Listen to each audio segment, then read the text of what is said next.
नमस्कार मंडळी, कसे आहात? मजेत का? आज बनवणार आहे आपण स्पेशल नाशिकची मिसळ. चला मग बघू. मसाला भाजून घेऊ आपण. पहिले आपण कांदा चिरलेला आहे तो असा भाजून घेऊ. उभा कांदा लालसर तर आपण याला फ्राय करायचं आहे, चांगलं परतून घ्यायचं आहे. थोडस तेल टाकायचं. बघा झालाय. आपल्याला जास्त काळा पण करायचा नाही, फक्त थोडासा लालसर करायचा आहे. थोडासा टमाटा टाकायचा आहे त्याच्यात. टोमॅटो पण थोडस वाफवून घ्यायचे, असं थोडस परतून घ्यायचे. आणि लसूण टाकायचं, काढून घ्यायचं ताटात. खोबरं भाजून घ्यायचं, सुकं खोबरं. बस गॅस बंद करायचा. जास्त काळं पण नाही करायचं, थोडस. आता मसाला थोडा थंड होतो तोपर्यंत आपण उसळला फोडणी देऊन घेऊ. आणि तेल टाकायचंय थोडस, जिरे टाकायचे थोडेसे, आणि मटके टाकायचे, हळद टाकायची, आणि मीठ टाकायचं. थोडं पाणी टाकायचं आणि वाफू द्यायची. 5-10 मिनिटं वाफू द्यायचं मध्यम गॅसवर. हे सगळं आपल्याला बारीक करून घ्यायचंय मिक्सरला. सगळा मसाला आणि कोथिंबीर टाकली वरतून, याला बारीक करून घेऊ आपण मिक्सरला.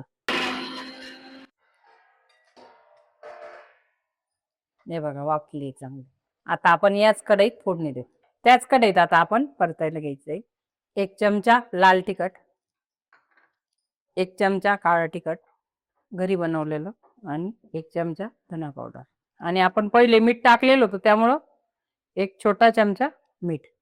चांगलं मिक्स करून घ्यायचे. पेस्ट टाकायची.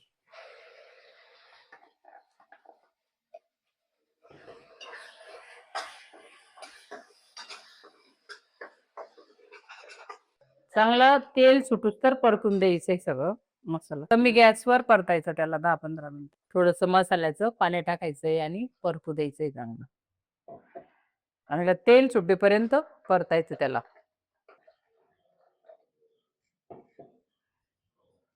शिजू द्यायचा चांगला मसाला प्रॉपर. बघा आता मस्त तरी आलीये आणि छान शिजलाय. असं बारीक गॅसवर शिजवलं की बरोबर तरी येते. आता आपल्याला उसळ टाकायची. बघा मस्त छान वास येतोय.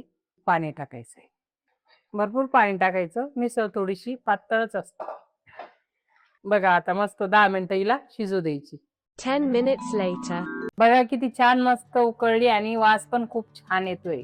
तरी पण मस्त आलेली आहे. चला आता आपण सर्व करू. मस्त कांदा टाकून घ्यायचा, कोथिंबीर टाकायची, शेव टाकायची. बघा तयार आहे आपली मिसळ, नाशिकची स्पेशल मिसळ. छान दिसते एकदम.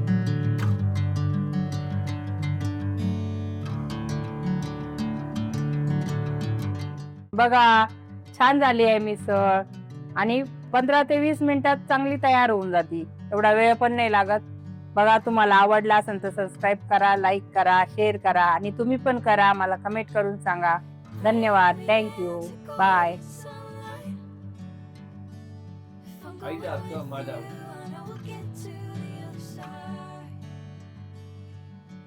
Sinking in, I know this feels right.